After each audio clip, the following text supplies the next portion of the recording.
கேட்டீங்க. ஒரு வேளை இன்றைக்கு நேற்று வராதவங்க இன்றைக்கி வந்திருந்தீங்கன்னா லைவில் அந்த மெசேஜ் கிடக்கு, எடுத்து பாருங்கள், மிகுந்த ஆசீர்வாதமாக இருக்கும். இன்றைக்கும் உங்களோடு பேசும்படி சில காரியங்களை கர்த்தர் எனக்கு தந்திருக்கிறார். கேள்வி இதுவரை நீங்கள் எப்படி கேட்டீங்க, பிரசங்கம் கேட்டீங்க தெரியாது. ஆனால் எனக்கு நேற்று தினம் பேசுனதுலேருந்து அப்படி கன்டினியூ பண்ண போகிறேன். நேற்று தினம் பேசின காரியம், இரத்தத்தால் கழுவப்பட்டிருப்பது முதல் கனி. முதல் கனி என்ன கனி? நான் மற்றவர்களுக்கு முன்பதாக கனி கொடுக்குற அனுபவத்தில் ஃபஸ்ட்டு ஸ்டெப் என்னன்னு சொன்னேன் நேற்று. இரத்தத்தில், எந்த இரத்தத்தில்? பரலோகம் போகும்போது அங்கே நம்மளை குறித்து எப்படி சாட்சி கொடுப்பாங்கன்னு சொன்னேன். இவர்கள் நல்லமாள் திருச்சபையில் இருந்தவர்கள், இவர்கள் 4 தலைமுறையாக கிறிஸ்தவர்கள், இவர்கள் தான் அந்த நல்லமாள் திருச்சபையில் முன்புறம் அந்த இது இந்த கூடாரம் போடுவதற்கு பாதி துட்டு கொடுத்தார்கள். இவர்கள் தான் ஞானஸ்தான தொட்டி வைத்தார்கள். இவர்கள் தான் ஆலயத்துக்கு தூணே போட்டார்கள் அப்படின்னு சொல்லுவாங்களா? அங்கே என்ன சொல்லுவாங்க? இவர்கள் எங்கே இருந்து வந்தவர்கள்? அவங்க ஊர் பேரே சொல்ல மாட்டாங்க. இவர்கள் எங்கே இருந்து வந்தவர்கள் கேட்டால் என்ன பேர் சொல்லுவாங்க?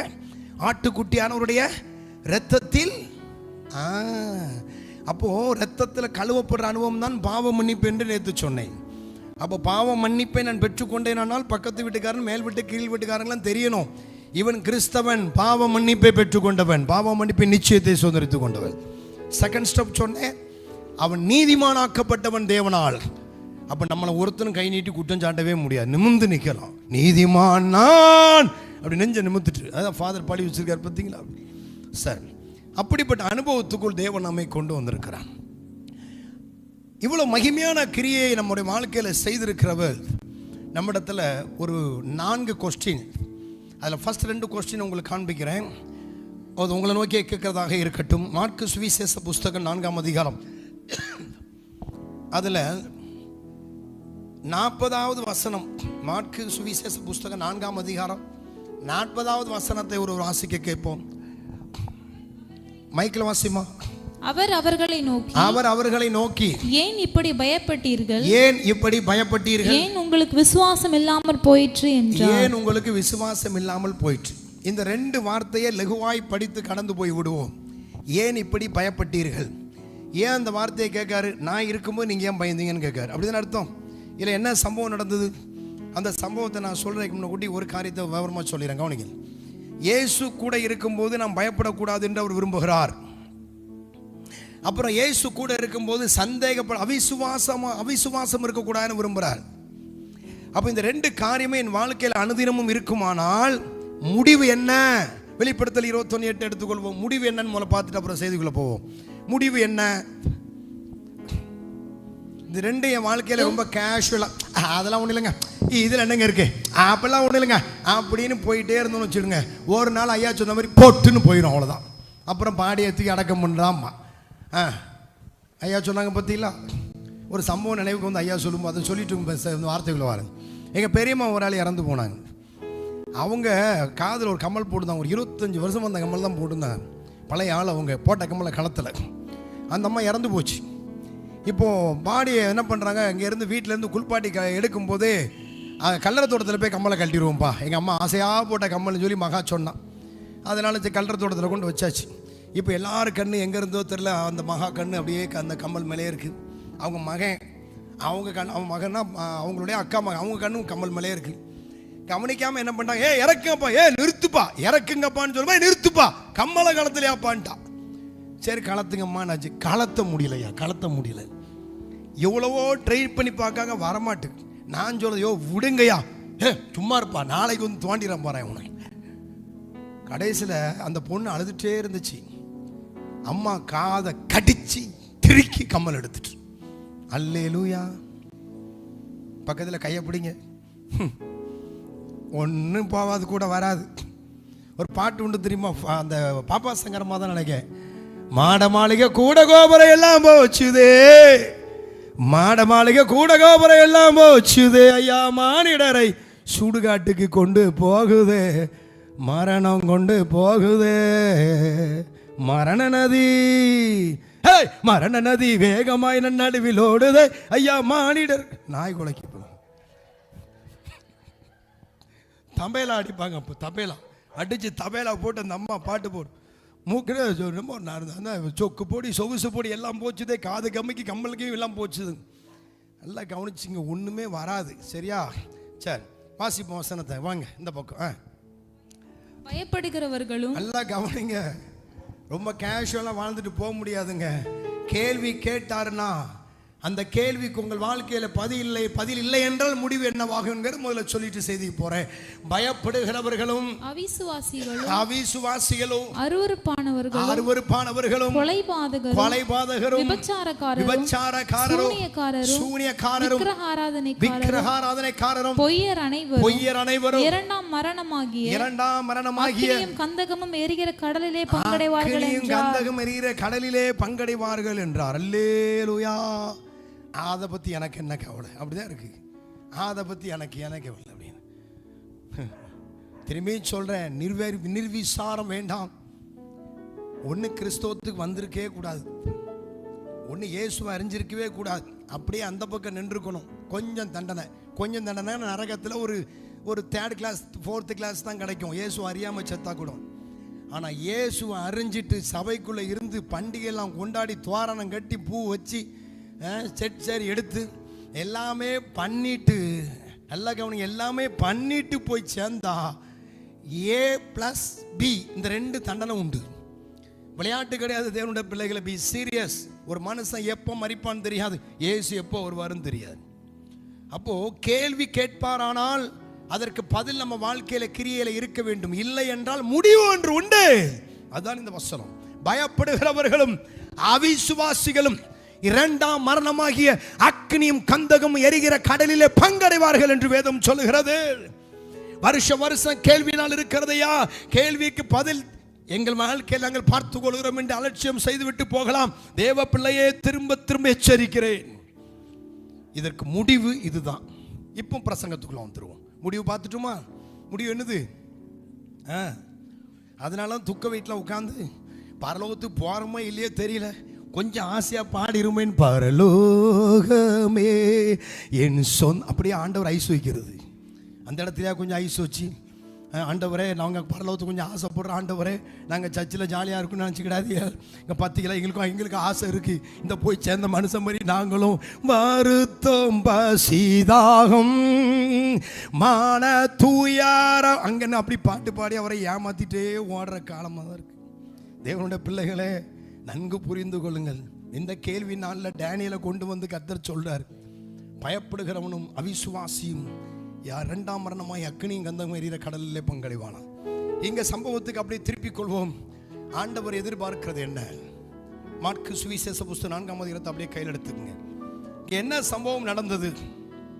அப்படியே மேலே போனீங்கன்னு சொன்னீங்கன்னா பக்கம் 53, புதிய ஏற்பாடு 53, மார்க் 4ஆம் அதிகாரம் 35வது வசனத்திலிருந்து மைக்கில் வாசிப்பாங்க. கொஞ்சம் கவனிங்க, அந்த சம்பவத்தை கவனிங்க. நீங்க அட்வான்ஸா வாசிக்க போகாதீங்க. இப்போ ஸ்டார்ட் பண்ணுவாங்க, கவனிங்க, வாசி. அன்று சாயங்காலத்தில் அவர் அவர்களை நோக்கி, அக்கறைக்கு போவோம் வாருங்கள் என்றார். அவர்கள் ஜனங்களை அனுப்பிவிட்டு அவர் படவில் இருந்தபடியே அவரை கொண்டு போனார்கள். வேறே படவுகளும் அவரோட கூட இருந்தது. அப்பொழுது பலத்த சுழல் காற்று உண்டாகி படவு நிரம்பத்தக்கதாக அலைகள் அதின்மேல் மோதிற்று. கப்பலின் பின்னணையத்தில் அவர் தலையணையை வைத்து நித்திரையாயிருந்தார். அவர்கள் அவரை எழுப்பி, போதகரே, நாங்கள் மடிந்து போகிறது உமக்கு கவலை இல்லையா என்றார்கள். அவர் எழுந்து காற்றை அதட்டி கடலை பார்த்து, இறையாதே, அமைதலாயிரு என்றார். அப்பொழுது காற்று நின்று போய் மிகுந்த அமைதல் உண்டாயிற்று. அவர் அவர்களை நோக்கி, ஏன் இப்படி பயப்பட்டீர்கள்? ஏன் உங்களுக்கு விசுவாசம் இல்லாமற் போயிற்று என்றார். இதுல நம்ம ஆரம்பித்த வசனம், அக்கறைக்கு போவோம் வாருங்கள்.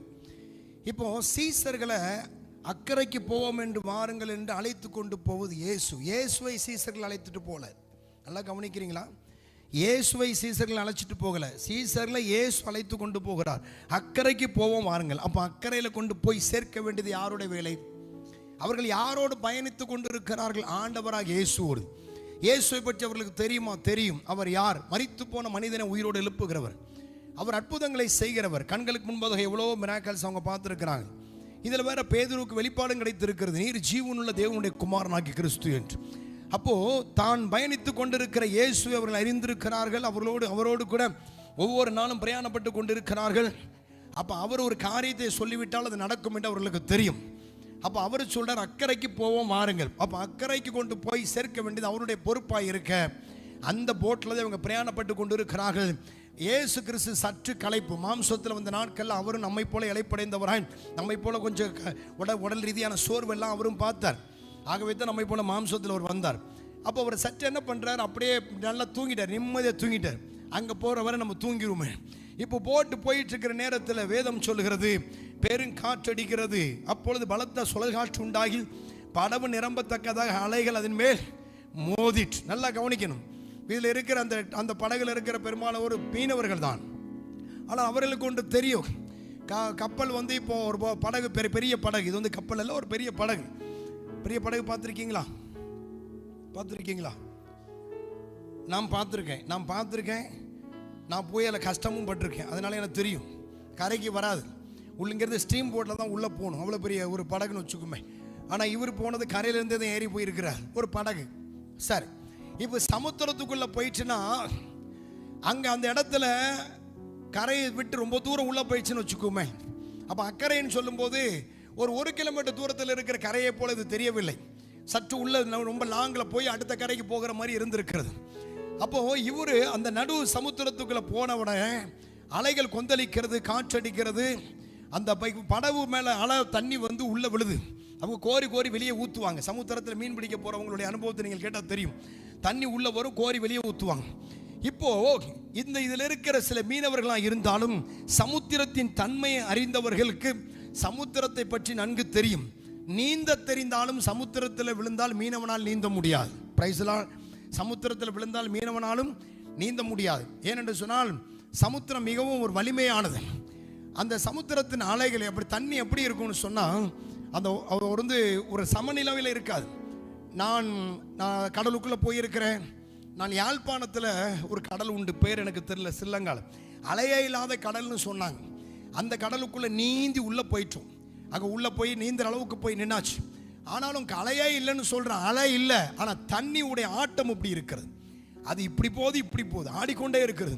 ஒரு பக்கம் ஏறுது, ஒரு பக்கம் இறங்குது. நான் கேட்டேன், அலையே இல்லைன்னு சொல்லி இல்லையா, ஆனால் அலை பாய்ந்து கொண்டு இருக்கிறதே என்ன. அப்போ தான் ஒருத்தர் சொன்னான், இப்படி இருக்குன்னு அலை இருக்க கடல் எப்படி இருக்கும் பாருங்க. அப்போது நீந்த முடியாது. அங்கே உள்ள விழுந்துட்டான்னு சொன்னால் அவர்களால் அதை போராட முடியாது, மிகவும் கடினமான காரியம். அப்போ இந்த மீனவர்களாக இருந்தால் அவங்களுக்கு கஷ்டம் தெரியும். அப்போ அவர்களுக்கு பயம் வந்துடுச்சு. என்ன பயம் வந்துடுச்சு?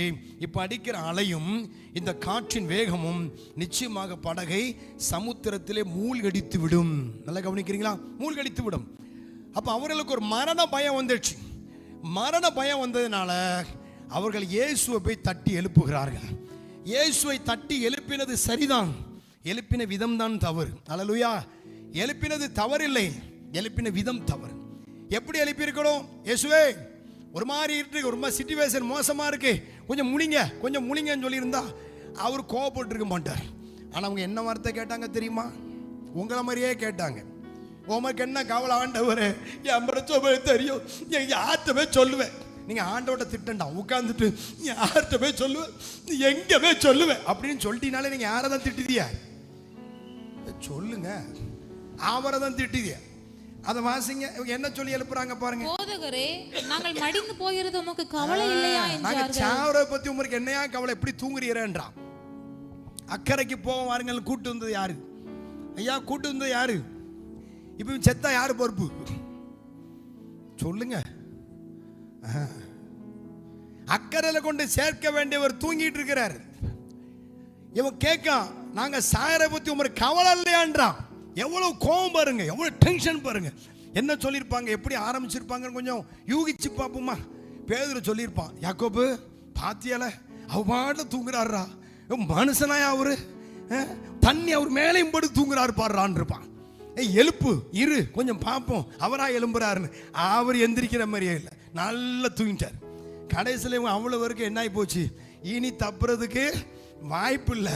அவர் தூக்கத்திலே பேரக்கூடாது, அவரை தட்டி எழுப்பி நம்ம சாவ வரும்னு சொல்லிடுவோம்டா. இதுதான் இன்னைக்கு நடக்கிற காரியம். தேவனுடைய பிள்ளைகளை நன்கு புரிந்து கொள்ள வேண்டும். நான் பேசுவது வேடிக்கையாக இருக்கலாம், ஆனால் இதே வாழ்க்கை தான் இன்றைக்கு வாழ்ந்து கொண்டிருக்கிறது கிறிஸ்தவம். ஏசு என்ன சொன்னார், நமக்கு என்ன வாக்கு பண்ணியிருக்கிறார்? எடுத்து வாசிக்கலாம் பரிசுத்த வேதாகமத்தில். யோவான் எழுதின சுவிசேஷ புஸ்தகம் 3-ம் அதிகாரம் 16. மற்ற யோவான் 10:28 2 வசனங்கள் எடுத்து வேகமாய் வாசிப்போம். தேவன் தம்முடைய ஒரே பேரான குமாரனை விசுவாசிக்கிறவன் எவனோ அவன் கெட்டு போகாமல் அழிந்து போகாமல் நாசமாய் போகாமல் ஒன்றில்லாமல் போகாமல் அப்படின்னு வச்சுங்க.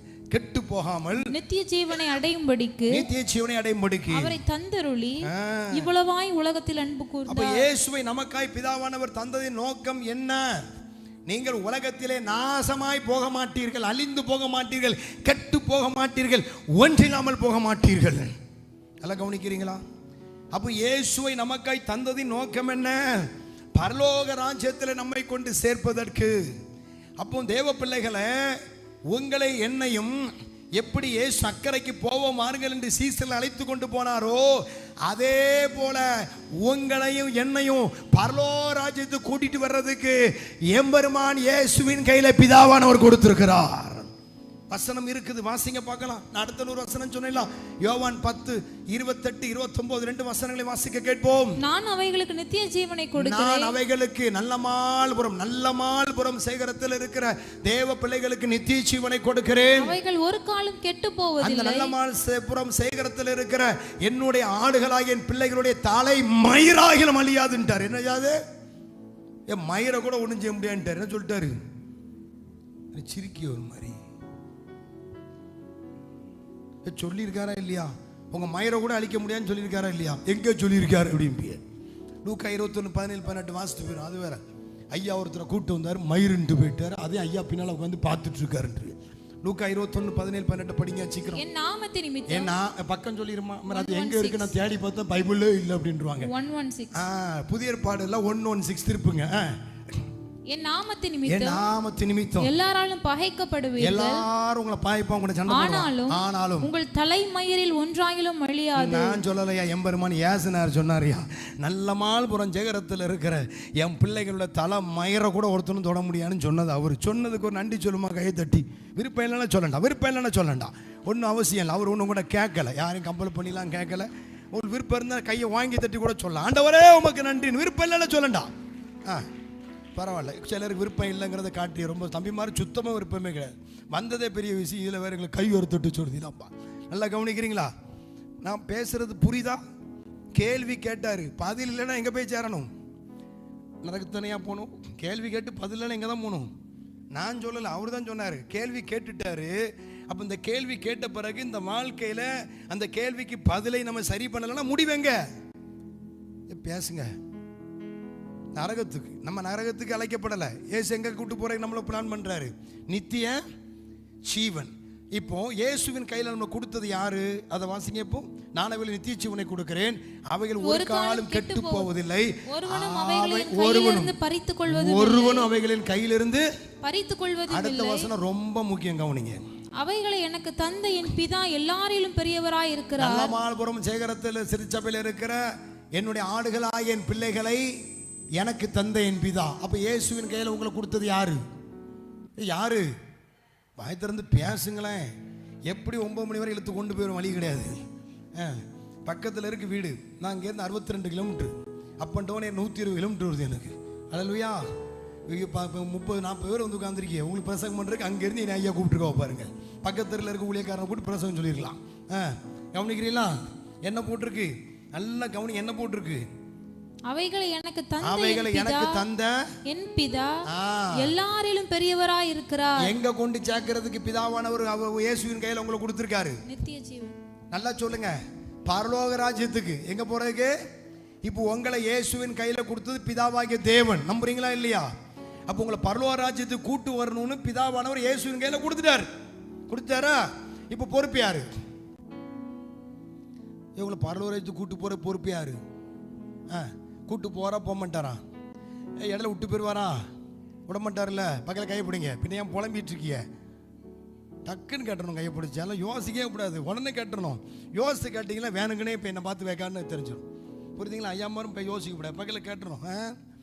நல்லா கவனிங்க. அக்கறைக்கு போவோம் வாருங்கள். என்ன சொன்னார்? எங்கே போவோம் வாருங்கள்? இப்போ அக்கறையில் கொண்டு சேர்க்க போறவர்கிட்ட என்ன சொன்னாங்க? உனக்கு கவலை இல்லையா நாங்கள் சாகிறத பற்றி? இன்னைக்கும் கிறிஸ்துவம் அப்படித்தான் இயேசுவினிடத்தில் புலம்பி கொண்டு இருக்கிறது. தெய்வ பிள்ளைகளை, மிகவும் ஜாக்கிரதையாக இருங்கள். பேசுவது ஒருவேளை சிரிக்கிறதாய் உங்களை சிரிக்கிறதற்கு ஆக்கிறது போல என் வார்த்தை இருக்கலாம். ஆனால் கேள்வி கேட்டவர் பதில் உள்ள வாழ்க்கை நம்முடைய வாழ்க்கையில் இல்லை என்றால் முடிவு ஒன்றை ஏற்கனவே அறிவித்து விட்டார். சீசர்கிட்ட கேட்கிறாரு, ஏன் பயப்பட்டீர்கள்? நம்பர் 2, ஏன் உங்களுக்கு விசுவாசம் இல்லாமல் போயிற்று? அப்போ அர்த்தம் என்ன தெரியுமா? நான் கூட இருக்கிறேன்னு தெரிஞ்சு ஏன் பயந்த? நீ செத்தா நானும் தான் சாகணும். நீ செத்தா பகல கையை பிடிங்க. ஒன்றை ஒருத்தன் அழிக்கணும், யாரும் சேர்த்தாலும் பிடிங்க கையை, தூங்கிட்டீங்களா அதுக்குள்ள? உங்களை ஒருத்தன் அழிக்கணும்னா ஐயா நீங்களும் பிடிங்க. உங்களை தான் பார்த்துட்டே இருக்கா, பிடிக்க மாட்டேங்க. அவங்களாம் ஐயா மாதிரி பிடிக்க மாட்டேங்க, எங்களை முடிச்சு சொல்லிட்டு இருக்கேன். பின்னால் இருக்க அண்ணன் பக்கத்தில் அண்ணன் பிடிங்கண்ணே, அவர் கையை பிடிங்க. நீ உங்களை ஒருத்தன் அழிக்கணும்னா இயேசுவையும் சேர்த்தான் அழிக்கணும். சொல்லுங்கண்ணே, சொல்லுங்க, நல்லா சொல்லுங்க. உங்களை ஒருத்தன் அழிக்கணும்னா இயேசுவையும் சேர்த்தான் அழிக்கணும். நீங்கள் நாசமாக போகணுன்னா இயேசு நேரம் சேர்ந்தா நாசமாக போகணும். நான் சொல்லலை. ஏன்னா இப்போ அங்கே என்ன சொல்றாரு? கோவம் வந்துட்டு அவருக்கு. என்ன கோவம் வந்துட்டு? நாங்கள் சாகிறது உமக்கு கவலை இல்லையா? அவருக்கு செம்ம டென்ஷன் ஆயிடுச்சு. ஏய், நான் இருக்கேன், நான் உன் கூட செத்த நானும் தான் சாவணும். நான் சாவனா? நல்லா கவனிக்கிறீங்களா? மாம்சத்தில் வந்த இயேசு சீசர் இடத்துல வைராக்கியம் பாராட்டினா. இன்னைக்கு நம்ம சொல்கிறோம், இல்லை பிரதர் நல்லா தான் இருந்தோம் பிரதர், அன்னைக்கு ஒரு நாள் இங்கே வீட்டுக்கு வந்தா பிரதர், நான் ரொம்ப நம்பினேன் பிரதர், பின்னால் வேற போய் நின்னா பிரதர், நான் பார்த்தீங்கன்னா நான் யாரையும் சந்தேகப்பட மாட்டேன், பார்த்துக்கிடுங்க. ஜாக்கெட் ஒன்று காணும், பார்த்துக்கிடுங்க. நானும் ரொம்ப நாளாக தேடிட்டு இருந்தேன். பாதவத்தி எடுத்துக்கொண்டு சுனி வச்சுட்டா. என்ன வச்சுட்டா? சொல்லுங்க. நம்பி போனேன் பிரதர், தண்ணியே குடிக்க மாட்டேன், பார்த்துக்கிடுங்க. அன்னைக்கு ரொம்ப ஃபோர்ஸ் பண்ணி குடிக்க வச்சுட்டா, பார்த்துக்கிடுங்க. நான் கூட கொஞ்சம் ஜாக்கிரதையாக வச்சுட்டேன். என் வீட்டுக்காரர் இருக்கார் பாருங்க, தங்கச்சி கொடுக்காரு, அப்படியே குடிச்சிட்டா. அண்ணோட போச்சு பிரதர், மைய போட்டுட்டா பிரதர். என்ன போட்டா பிரதர்? சொல்லுங்க. மைய போட்டுட்டா பிரதர், சூனியம் வச்சுட்டா பிரதர், ஏவலை விட்டுட்டா பிரதர். பக்கத்தில் கையை பிடிங்க. நீ நாசமா போனா பிடிங்க. நான் சொல்ல ஏசுனாதான் சொன்னார். என்ன சொன்னாரு? ஏன் நீ செத்தா நானும் தான் சாவணும், அதான் அர்த்தம். ஏன் பயப்பட்டீர்கள்? ஏன் உங்களுக்கு விசுவாசம் இல்லாமல் போயிற்று? அர்த்தம் என்ன? உன்னை அக்கறைக்கு போவன்னு கூட்டிட்டு வந்ததுன்னா ஏன் கேராஃபில் இருக்கிற நீ, இந்த சமுத்திரத்தின் அலைகள் உன்னை என்ன செய்துவிடும்? எழுந்தார், காற்றையும் கடலையும் இறையாதே என்று கட்டளையிட்டார். அடங்கி போயிட்டு கைகளை தட்டி கர்த்தரை ஸ்தோத்திரம் பண்ணுவோம். நல்ல கரங்களை தட்டி. தேவ பிள்ளைகளே, அவர்கள் அங்கு தங்களை மாற்றி கொண்டு விட்டார்கள். வருஷம் இந்த இன்சிடென்ட் அவங்க செஞ்சு பார்க்கல. நமக்கும் பிரஜாதியாருக்கும் பெரிய வித்தியாசம் இல்லை. அவர்களும் வருஷம் கடற்கரையில் கூடுகிறார்கள், ஈட்டி வைத்து குத்துகிறார்கள், தலையை எடுக்கிறார்கள். நாமும் அதைத்தான் வருஷம் செய்து கொண்டிருக்கிறோம். சீசர்களும் வருஷம் கடல்ல போய் இயேசு கிறிஸ்துவ வர சொல்லி திரும்ப கொஸ்டினை கேட்கல. ஒரு முறை கொஸ்டின் கேட்ட உடனே அவர்களுக்கு புரிஞ்சிச்சு, இந்த சமுத்திரம் இவரை கண்டா நடுங்குது. அப்படி ஆனால் இந்த சமுத்திரம் நம்மை அழிக்க முடியாது, இயேசு நம்மோடு இருக்கும் வரை என்று நம்பினார்கள். நம் வாழ்க்கை பயணத்தில் ஒன்றை புரிந்து கொள்ள வேண்டும். ஆண்டவராய் இயேசு கிறிஸ்துவினால் மீட்கப்பட்டிருக்கிற தேவ பிள்ளைகள் நாம் இந்த உலகத்தில் எதற்குமே பயப்படக்கூடாது என்று ஆண்டவர் விரும்புகிறார். பயம் என்பது உங்கள் வாழ்க்கையில் இருக்கக்கூடாது. மனுஷனுக்கு பயப்படுகிற பயம் கண்ணியை வர வைக்கும்.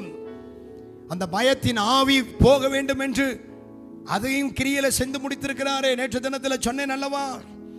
எபிரேயர் புஸ்தகம் 2ஆம் அதிகாரம் 14-15 வசனங்களை வாசிக்கும் போது, பிள்ளைகள் மாம்சத்தின் இரத்தத்தை உடையவராய் இருக்கிறபடினால் அவர் அவர்களை போல மாம்சத்தின் இரத்தத்தை உடையவரானார். இதற்காக மரணத்திற்கு அதிகாரியான பிசாசானவனை தமது மரணத்தினாலே அழிக்கும்படிக்கும் ஜீவ காலமெல்லாம் மரண பயத்திற்குள்ளான யாவரை விடுதலை பண்ணும்படிக்கும் இயேசு நமக்காய் மரித்தார். அவர் நமக்காய் மரித்தது உண்மை, அடக்கம் பண்ணப்பட்டது உண்மை, உயிரோடு எழுந்தது உண்மை. இதைத்தானே ஒவ்வொரு வருஷம் அனுசரித்துக் கொண்டிருக்கிறோம். அப்படியானால் இதை நினைவு கூறுகிற தேவ பிள்ளைகள் வாழ்க்கையில பயம் இருக்க கூடாது. பயப்படுகிறவன் அக்கினிக்கு போவான்னு சொல்றாரு. அப்ப எவ்வளவு எதிர்பார்க்கிறார் நம்மிடத்தில்? அந்த எதிர்பார்ப்பை கொஞ்சமாவது உணர்வுள்ள இருதயத்தில் கொஞ்சமாவது கொஞ்சம் உணர்வு. எத்தனை பேருக்கு அந்த உணர்வு? நான் பேசும்போது 0.1% உணர்வு யாருக்கா வருதா? பயப்படக்கூடாதுன்னு, பயப்படக்கூடாது. ஒன்றும் வேண்டாம். தெரியாமல் கீழோடி போய் 2 எலுமிச்சம்பழத்தை 2ஆக வெட்டி கொஞ்சம் மஞ்சப்பொடி வச்சா சிவப்பாக மாறிடும். 4 கிலோ உருட்டி விட்டா போதும். இப்போது இந்த இடத்தில் யாரோ காலு கீழே சூனியம் வைத்த எலுமிச்சம்பழம் கிடக்கிறது நான் பார்க்கிறேன்னு அவ்வளோ தலையும் கீழே குனி. எலுமிச்சம்பழத்தை பார்த்தோட நல்லா பாம்பை பார்த்த மாதிரி துள்ளி குச்சி துறந்துருவீங்க. இருக்கீங்களா? நல்லா கவனிங்க. என் ஆண்டவராய் இயேசு கிறிஸ்து விரும்புகிறதை நான் பேசுகிறேன். பயம் என்பது உங்களிடத்தில் இருக்கக்கூடாது. சீசர்களுக்கு இந்த பயம் எப்போது போச்சு? இந்த அவிசுவாசமான எண்ணம் எப்போது அவர்கள் வாழ்க்கையில் மாறியது? பலவீனப்பட்ட மனிதனை அவர் அற்பமாக எண்ணுகிறதில்லை.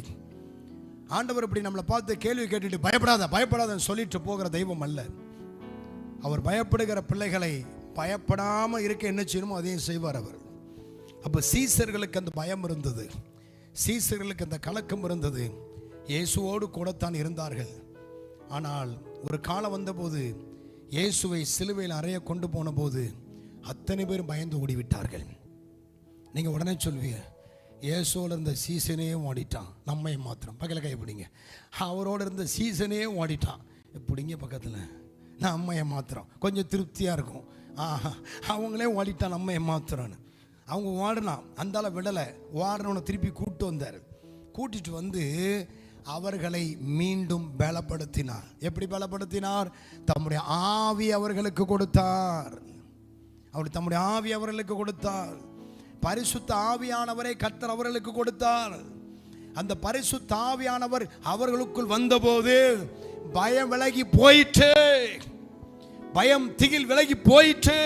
அப்ப கர்த்தருடைய ஆவியானவரை ஆண்டவராய் இயேசு கிறிஸ்து உங்களுக்காக எனக்காக பெற்று தந்திருக்கிறார். பயப்படாத பயப்படாதன்னு சொல்லி ரோட்ல விட்டுட்டு போற தெய்வம் அல்ல. அப்ப நீங்கள் பயப்படாமல் இருக்க என்ன செய்ய வேண்டுமோ அதை செய்து முடித்தவராய்த்தானே அவர் இந்த உலகத்தை விட்டு போனார். எருசலேமிலே காத்திருங்கள், உன்னதத்திலிருந்து உங்களுக்கு அனுப்பப்பட போகிற பரிசுத்த ஆவியை பெற்றுக்கொள்வர தரித்திருங்கள் என்று வாக்கு பண்ணினார். வாக்கு பண்ணினபடியே சீசர்கள் மேல் வெட்டார் அறையிலே தரித்திருந்தார்கள். பலத்த காற்று, பெருங்காற்று அடிக்கத்தக்க பலத்த சத்தம் உண்டாயிற்று. இடமசையத்துக்கு பலத்த காற்று. ஓ, தேவனுடைய மகிமை அக்கினி அங்கே இறங்கிற்று. கூடியிருந்த சீசர்களை அத்தனை பேர் நிரப்பிற்று. அவர்கள் பரிசுத்த ஆவியினால் நிரப்பப்பட்டார் என்று வேதம் சொல்லுகிறது. அப்போ பயந்து போயிருந்த அந்த மனுஷன்ல ஒருவன் பேதுரு. யூதர்களை கண்டு பயந்து போய் அறக்கதவை அடைத்து மூடிக்கொண்டிருந்த பேதுரு, கர்த்தருடைய ஆவியானவர் பேதுருக்குள் வந்த பிறகு வேதம் சொல்லுகிறது.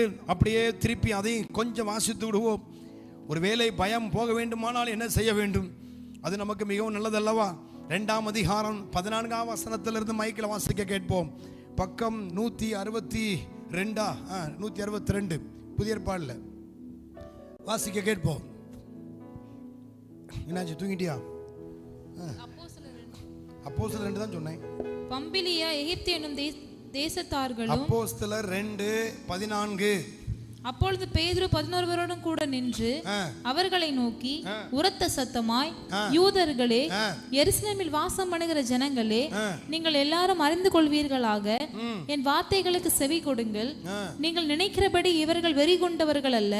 பொழுது விடிந்து 3ஆம் மணி வேளையாய் இருக்கிறதே.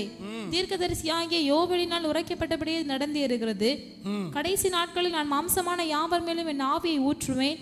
அப்பொழுது உங்கள் குமாரரும் உங்கள் குமாரத்திகளும் தீர்க்க தரிசனம் சொல்லுவார்கள். இயேசுவை கண்டு மறுதலித்து ஓடினவன், இயேசுவை தெரியுமான்னு கேட்டப்ப சபித்து ஓடினவன், தெரியாது என்று சொல்லி ஓடினவன், உயிருக்கு பயந்து ஓடின பேதுரு. நல்லா கவனிக்கணும். பயம் என்பது எல்லாருக்கும் உண்டு, பயம் இல்லாமல் மனிதன் அல்ல. ஆனால் பயப்படுகிற ஒரு மனுஷனை பார்த்து பயப்படாத பயப்படாத பயப்படாத என்று சொல்லிவிட்டு போகிறதற்கு அவர் மனிதன் அல்ல, தெய்வம். அப்போ பயம் நம்முடைய வாழ்க்கையில் வருகிறது என்று சொன்னால் அந்த பயத்தை போக்குகிற தேவனாய் அவர் இருக்கிறார். அப்போ நித்திய ஜீவனுக்குள் நம்மை கொண்டு சேர்க்க மட்டும் கிறிஸ்துவின் கையில் இருக்கிற நம்மை அவர் நீ கெட்டு போக மாட்டேன்னு சொல்லிட்டு ரோட்ல விட்டுட்டு போகல. அப்போ எந்த இடத்துல நீங்கள் பயந்தீர்களோ, எந்த இடத்துல பயந்து தலை குனிந்து நின்றீர்களோ, எந்த இடத்துல பிசாசுக்கு பயந்தீர்களோ, எந்த மனிதன் சூனியம் வச்சிருவான் மாந்திரியம் வச்சிருவான் பயந்தீர்களோ, அந்த மனிதனுக்கு முன்பதாகவே நீங்க தலை நிமிர்ந்து நிற்க உங்கள் ஆவியே அல்ல, அவர் தம்முடைய ஆவியை கொடுத்தார். அப்போ இந்த பேதுரு பயந்து ஓடினவன், ஓடி ஒளிந்தவன். இந்த பேதுரு எலும்பின்னு பேசுறான். அது மாத்திரம் அப்படியே 3ஆம் அதிகாரம், அப்போஸ்தலர் 3ஆம் அதிகாரம் 3ஆம் அதிகாரத்துல இங்கு 15வது வசனத்தை கொஞ்சம் வாசிக்க கேட்போம். ஜீவாதிபதியை கொலை செய்தீர்கள், அவரை தேவன் மரித்தோரிலிருந்து எழுப்பினார், அதற்கு நாங்கள் சாட்சிகளாய் இருக்கிறோம். வார்த்தைக்காய் கைகளை தட்டி கர்த்தரை சோதனம் பண்ணுவோம். ஐயா, பேதுருடைய வாழ்க்கை மாறிடுச்சு. பேதுருடைய வாழ்க்கை மாறிடுச்சு. பேதுரு ஒரு முறை பயந்தான். அவன் ஒரு முறை சத்தியம் பண்ணினது உண்மை, இயேசுவை தெரியாது என்று மறுதலித்தது உண்மை, சபித்தது உண்மை. ஓடி ஒளிந்தது உண்மை. ஆனால் பேதுருவை ஆண்டவராகிய இயேசுவின் கையில் கொடுத்தது பிதாவாகிய தேவன். ஓடி போயிட்டான் பேதுரு. இந்த பைந்தாங்குழியை வச்சு எதுக்கு உடுப்பா சொல்லல. நல்லா கவனிக்கிறீங்களா? என்றைக்கு நீங்கள் இயேசுவால் மீட்கப்பட்டு விட்டீர்களோ, அடையாளம் நீங்கள் பிதாவாகிய தேவனால் மீட்கப்பட்டு இயேசுவின் கையில் கொடுக்கப்பட்டிருக்கிறீர்கள். அப்ப இயேசுவின் கையில் கொடுக்கப்பட்ட பிறகு உங்கள் வாழ்க்கையில் பயமும் திகிலும் வந்து நீங்கள் பேதுருவை போல ஓடி ஒளிந்து கொண்டால், பேதுருவை போல மறுதளித்தால், அது ஒரே ஒரு முறை வாழ்க்கையில் நடக்கலாம். உடனே ஆண்டவர் இந்த பயந்தாங்குழியை விட்டு தூர விடு, இவனை கூப்பிட்டு வச்சு வேஸ்ட், வாய் தான் பேசுவான், விட்டுட்டு போன் விடல. ஏனென்றால் இயேசுவை பேதுருவை இயேசுவின் கையில் கொடுத்தது பிதாவாகிய தேவன். கொடுக்கும்போது என்ன சொல்லிட்டாரு? பேதுரு நீ கெட்டு போவதில்லை. என்ன பண்ணி போவதில்லை? உனக்கு தெரியுமா? பேதுரு பயங்கர ரொம்ப வாய் ரொம்ப பேசுவார், ரொம்ப தைரியமா பேசுவார். அவர் ஒரு முறை கடல்ல போத்துன்னு குதிச்சார். இப்போ தெரியுமா? படிச்சிருக்கீங்களா? எங்க படிச்சிருக்கீங்க? ஏறி சமுத்திரத்திலே குதிச்சிட்டார். அதில் சொல்லப்பட்டிருக்கு, மத்தேயு எழுதின சுவிசேஷ புஸ்தகம் 14ஆம் அதிகாரம் 31ஆம் வசனம். சமுத்திரத்தில் அந்த சம்பவத்தை சொல்றேன், கவனிங்க, நல்லா கவனிக்கணும். நாம் நம்முடைய பலவீனத்தை சொல்லி சொல்லி தப்பிச்சுலாம் போக முடியாது. ஆண்டவர் ஒரு முறை நம்மளை பார்த்து பேசிட்டாருன்னா, அவர் பேசிட்டு விட்டுட்டு திரும்ப வந்து அடுத்த வருஷம் வந்து நான் உன்னை போன வருஷம் பயப்படான்னு சொன்னோம்லா, போன வருஷம் நீ ஏன் விசுவாசியா இருக்கன்னு சொன்னோம்லா அப்படின்னு சொல்லிட்டு போயிட்டு திரும்பி அடுத்த வருஷம் வந்து நான் போன வருஷம் பயப்படான்னு சொன்னோம்லா இப்படிலாம் சொல்ல மாட்டாரு. ஒரு முறை பயப்படாதன்னு சொல்லிட்டாருன்னா, நெக்ஸ்ட் நீங்க பயப்படாமல் இருக்க என்ன செய்யணுமோ அதை செஞ்சுட்டு போயிடுவார். அதை செஞ்சுட்டு போகிறதை நீங்கள் அசட்டை பண்ணினீர்களானால் முடிவை சொல்லிட்டாரு, அக்கினி தான் போகணுன்ட்டு. பேதுரை பற்றி அவருக்கு நல்லா தெரியும். என்ன தெரியும்? அதை நான் சொல்றேன். இப்போ பேதுரு இயேசு கிறிஸ்து சமுத்திரத்தில் நடந்து வராரு. நீரையானால் என்னை வர கட்டளையிடும்னா வாண்டர் பொத்துன்னு குதிச்சிட்டான். எதில் குதிச்சான்? பேசுங்க. படிக்கட்டு போட்டா இறங்கணும். அது எவ்வளோ பெரிய போட்டுன்னு எனக்கு தெரியல. நான் ஒரு முறை ஒரு போட் அனுபவம் எனக்கு உண்டு. தேங்காய்பட்டினம் பக்கத்தில் நித்திரை விலைன்னு ஒரு ஊருக்கு கன்வென்ஷன் போயிருந்தேன். கடற்கரை ஓரத்தில் ஞாயிற்றுக்கிழமை காலையில் ஆராதனை முடிந்தது. முடிஞ்ச உடனே ஒருத்தர் வந்து என்கிட்ட சொன்னார், ஐயா நான் புது போட்டு வாங்கியிருக்கேன், எனக்கு ஜெபிக்க வருவீங்களா அப்படின்னார். போதகர்கிட்ட உத்தரவு கேட்டுக்குங்கன்னு. அவர் போதகர் வாங்க நம்ம போன்ட்டார். சமுத்திரத்தின் கரையில் போய் நின்னும் நிறைய ஸ்டீம் போட் நின்றுச்சு. அதில் ஏதாவது புதுசாக இருக்கான்னு தேனே, ஒன்றுமே புதுசாக இல்லை, எல்லாமே பழசாக தான் இருக்கு. இப்போ நான் கேட்டேன், செகண்ட்ஸில் எதுவும் வாங்கியிருக்கீங்களோ? நான் இல்லையா புதுசியா, ஒன்றுமே புதுசு இல்லை, நந்தானிக்கு பாருங்க. அது 1 கிலோமீட்டருக்கு உள்ளே நிற்கி தண்ணிக்குள்ளே, அது கரைக்கு வராது. அது பெரிய போட்டு தர தட்டும், தண்ணிக்குள்ளே நிற்கி. அங்கே நிற்கிதா? அப்போ இங்கேருந்தே ஜோமனம் போன்னு நினச்சிட்டு இருக்கு, இங்கே தான் ஜெபிக்கணும்னு. அவர் உடனே ஒரு போட்டில் ஏறுங்கன்னு ஏற்றிட்டார். அதே பார்த்தீங்கன்னா இவ்வளோ உயரம் இருக்குது, தரையிலேருந்து இவ்வளோ பெருசு இருக்குது. இப்போ அதுலேருந்து நம்ம இறங்கணுனாலுமே ஏறி தான் குதிக்க வேண்டியது இருக்குது. உள்ளே போயிட்டு போனால் அதுங்கிறது பார்த்தீங்கன்னா இவ்வளோ உயரம் இருக்குது. படகு கொண்டு ஒட்டி விட்டுட்டான் கடலுக்குள்ளே. பாஸ்டர் ஏறுங்கண்ணா. அட பாவி, எனக்கு கயிறு பிடிச்சி ஏற தெரியுமான்னு கேட்டானா? முதல்ல நான் போலீஸில் வேலை பார்த்தேன். ஏன்னா கயிறு ரோப்பு ஏறி பழக்கம். போலீஸில் சேரக்கு முன்னாடி இந்த கிணத்துலலாம் புறா எடுப்போம். இந்த தம்பிமார் வயசில் இருக்கும்போது இந்த கிணத்துலலாம் கயிறை கட்டி புறா குஞ்சு எடுத்து பழக்கம். அதனால் நம்ம கயிறு ஏறி பழக்கம். ஆனால் ஒரு வார்த்தை கேட்டிருக்க கூடாது, ஏற தெரியாதான் என்ன பண்ணியிருப்பான். அவர் பக்கத்தில் விட்டு பாஸ்டர் ஏறுங்கண்ணா. நான் பைபிளை தூக்கி, சின்ன பைபிள் பாக்கெட்டில் வச்சுட்டு விறுவிறுன்னு ஏறி மேலே போயிட்டேன். மேலே போய் அப்புறம் ஜோம்னு வந்து அதே மாதிரி திரும்ப வந்துன்னு வச்சுக்குமே. நல்லா கவனிங்க. அப்போது இவ்வளோ உயரத்திலிருந்து அவன் இப்படி வந்திருக்க மாட்டான், தப்புன்னு குதிச்சிருப்பான். எப்படி குதிச்சிருப்பான்? ஆனால் கீழே என்ன இருக்கு? பேசுங்க. கடல் வானர் குதிச்சிட்டான். குதிச்சு நடந்தானா இல்லையா? படிப்போம். இயேசுவினிடத்தில் போக ஜலத்தின் மேல் நடந்தான். இன்னைக்கு மாத்திரம் ஒரு ஊழியக்காரன் நடந்தான்னு வச்சுக்கிடுங்க, ஓ அப்பா இந்தியாவில் அவன் தான் பிரசித்தி பெற்ற ஊழியக்காரன். நடந்துட்டான். அப்புறம் கொஞ்ச நேரத்தில் அவனுக்கு பயம் வந்துட்டு, இயேசுவை நோக்கி ஆர்வத்தில் நடந்தவன் கொஞ்சம் சுற்றி முற்றி பார்க்குறான். பாவி, நம்ம கடல் மேலே நடந்துட்டு இருக்கோன்னா முங்கிட்டான். முங்கின உடனே அவன் இயேசுவை நோக்கி கூப்பிட்டான், ஆண்டவரே என்னை காப்பாற்று. எம்பெருமான் இயேசு அவன் என்ன பண்ணார்? கை தூக்கி என்ன சொன்னார்? அற்ப விசுவாசியே என்றார். அவன் அவிசுவாசியன்னு சொல்லல, என்ன விசுவாசியன்னு சொன்னார்? பேசுங்க, என்ன விசுவாசியன்னாரு? அற்ப விசுவாசின்னு என்ன அர்த்தம்? அற்பம் அற்பம் அற்பம். விசுவாசம் தான் இருந்துச்சு இல்லை, அற்பம். ஏன்டா இப்படி சந்தேகப்படுது அப்படின்னு தூக்கி விட்டார். நல்லா கவனிக்கணும். அப்போ பேதுருட்டு இருந்த வைராக்கியம் சாதாரணமானதில்லை. நம்ம லைஃப்ல அப்படிதான் சில நேரத்தில் ஆண்டவருக்காக அப்படிம்போம், அப்படியே வானத்தில் பறக்கிற மாதிரி கூச்சிருவோம், மொழி ஒப்பு கொடுக்குறோம். கொஞ்ச நாள் போன உடனே வர்ற பிரச்சனையை பார்த்த உடனே ஏன்டா தலையெழுத்துன்னு சொல்லி சோர்ந்து போய் நல்லா கவனிக்கணும். இப்படி நிறைய பேர் சோர்ந்து ஒன்றும் இல்லாமல் போயிட்டாங்க. ஊழியத்துக்கு வருவாங்க, ஒப்பு கொடுப்பாங்க, கொஞ்ச நாள் கத்திரிக்காய் வைராக்கியம் பாராட்டுவாங்க, அப்புறம் வீட்டில் புருஷனால பிரச்சனை, மாமியாரால் பிரச்சனை, மருமகனால பிரச்சனை, பிள்ளையால பிரச்சனை, ஏதோ ஒரு பிரச்சனை, அப்படியே செத்து நனைஞ்ச கோழி மாரி போயிருந்தாங்க. நல்லா கவனிங்க. இப்படிலாம் இருந்தெல்லாம் தப்ப முடியாது, சாக்கு போக்க சொல்ல முடியாது. பேதுரு அப்படி ஆச்சு, பேதுருக்கு அப்படி ஆச்சு. வேதத்தில் எல்லாத்துக்குமே சாட்சி இருக்குங்க. நம்ம சாக்கு போக்கு சொல்லக்கூடாதுன்னா எல்லாம் எவ்வளோ விட்னஸ் எழுதி வச்சிட்டார். அப்போ பேதுரு வைராக்கியம் உள்ளவனாக இருந்தாலும் அவனும் அவிசுவாசத்தில் கொஞ்சம் விசுவாசத்தில் பலவீனமாக இருந்து தண்ணிக்குள்ள முங்கி தான் போனான். பேதுரு உயிரே கொடுப்பேன்னா இன்னைக்கு நைட்டு மறுதளிப்பேனர் அப்படின்னா தப்பிச்சுட்டு ஓடிட்டான். ஆனால் அந்த பேதுருவை பிதாவாகிய தேவன் தெரிந்து கொண்டு யார் கையில் கொடுத்தாரு? பிரசங்க கேட்கல, தூங்குதிலாம். எனக்கு 3 பேர் இருந்தாலும் நான் உற்சாகமாக பிரசங்கம் பண்ணுவேன். வந்து உட்காரும்போது கொஞ்சம் கஷ்டமாக தான் இருந்துச்சு. ஐயா அவ்வளோ கஷ்டப்பட்டு அங்கேருந்து நம்மளை கூப்பிட்டுருக்காரு. சேர் தான் நிறைய கிடக்கு, ஆள்களை காணுமே. சரி நேரலையாக பார்ப்பாங்க, இவங்க பார்க்கட்டாலும் எடுத்து ஏன் இதில் நான் நேற்று உள்ள மெசேஜை என்னுடைய யூடியூப்பில் நான் போட்டு விட்டேன். எடுத்து கட் பண்ணி மெசேஜை தனியாக ஏன் யூடியூப்பில் போட்டு விட்டேன். அங்கே கொஞ்சம் சப்ஸ்கிரைபர் 2000 பேருக்கு மேலே இருக்காங்க. அது என் வீடியோவே கிட்டத்தட்ட 1000 வீடியோ கிடக்கு, 1000 மெசேஜ் இருக்குது. அதனால் என் பிள்ளைகளுக்கா பிரோஜனமாக இருக்கட்டும்னு மாற்றி போட்டு விட்டேன். இன்றைக்கி உங்களுக்கு ஓடிட்டுருக்குன்னு நினைக்க எடுத்து போட்டு விட்டுருவேன். நீங்கள் கேட்கட்டாலும் கவலை இல்லை, என் செய்தியை கேட்குறதுக்கு நிறைய பேர் ஆர்வமாக இருக்காங்க. கவனிக்கிறீங்களா? பேதுருவை யார் இப்போ இயேசுவின் கையில் பிடிச்சி கொடுத்தது யார்? நான் புரிகிற மாதிரி பேசுகிறேன்னு யார் பிடிச்சி கொடுத்தா? பிதா பிடிச்சி கையில் கொடுத்துட்டார். இப்போ பேதுரு எப்படிப்பட்டவன்? நம்பர் 1 அற்ப விசுவாசி, நம்பர் 2 பயந்தாங்குழி. சொல்லுங்கள் எப்படி? அப்போ இயேசு கேட்ட 2 கேள்வி அவன்கிட்ட இருக்கா? ஏன் பயப்பட்டாய், ஏன் சந்தேகப்பட்டாய்? அவிசுவாசி. இந்த 2 இருந்துச்சு. இந்த 2ம் பேதுருட்ட இருக்கும்போதே பேதுருவை குறித்து ஒரு தீர்க்க தரிசனம் உரைத்தார். படிச்சிருக்கீங்களா? எங்கே படிச்சிருக்கிய? எங்கேயோ கேட்ட மாதிரி இருக்கா? இந்த கல்லின் மேல் நீங்களே எடுத்துருங்க பாப்பா, எங்கே இருக்குன்னு பார்த்து எடுத்துருங்க. எடுத்து ஐயா இன்னைக்கு 500 ரூபா கொடுப்பா. எடுத்த மொதல் ஆளுக்கு. அதுக்கு ஏன் காணிக்கையில் கை வச்சிடக்கூடாது. மத்தேயு 16 அதிகாரம் அம்மா கரெக்டாக எடுத்து பாருங்க. அதுதான் முதிர்ந்த தாய் சர்ச்சில் இருக்கணுங்கிறது. அம்மா வச்சு இருப்பிடம் சொல்லுங்கம்மா. மத்தேயு 16:15. மைக்கில் வாசிக்கணுமா? மைக்கில் வாசிப்போம். ஏமா 500 ரூபா தந்துருவா ஐயா. அப்பொழுது அவர், நீங்கள் என்னை யார் என்று சொல்லுகிறீர்கள் என்று கேட்டார். சீமோன் பேதுரு பிரதியுத்தரமாக, நீ ஜீவனுள்ள தேவனுடைய குமாரனாகிய கிறிஸ்து என்றார். இயேசு அவனை நோக்கி, யோனாவின் குமாரனாகிய சீமோனே, மாம்சம் இரத்தம் இதை வெளிப்படுத்தவில்லை, மேலும் நான் உனக்கு சொல்லுகிறேன், நீ பேதுருவாய் இருக்கிறாய். உனக்கு இதை வெளிப்படுத்தினது யாரு? பரலோகத்தில் இருக்கிற என் பிதா இதை உனக்கு வெளிப்படுத்தினார். பேதுருக்கு சாட்சி கொடுக்க மேலும் உனக்கு சொல்லுகிறேன், நீ பேதுருவாய் இருக்கிறாய். கல்லின் மேல் என் சபையை கட்டுவேன். நல்லா கவனிக்கிறீங்களா?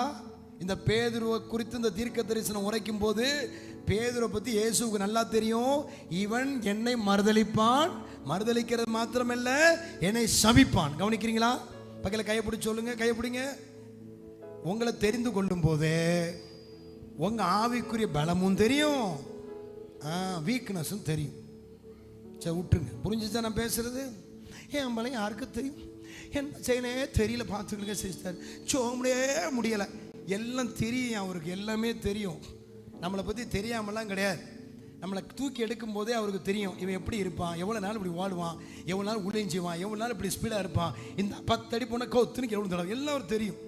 தெரிஞ்சுதான் தூக்குனார். அதனால ஆண்டவருக்கு என்ன தெரியுதுலாம் கேட்காதீங்க. பேதுரை பார்த்து பேசுறாரு, இந்த கல்லின் மேல் என் சபையை கட்டுவேன்.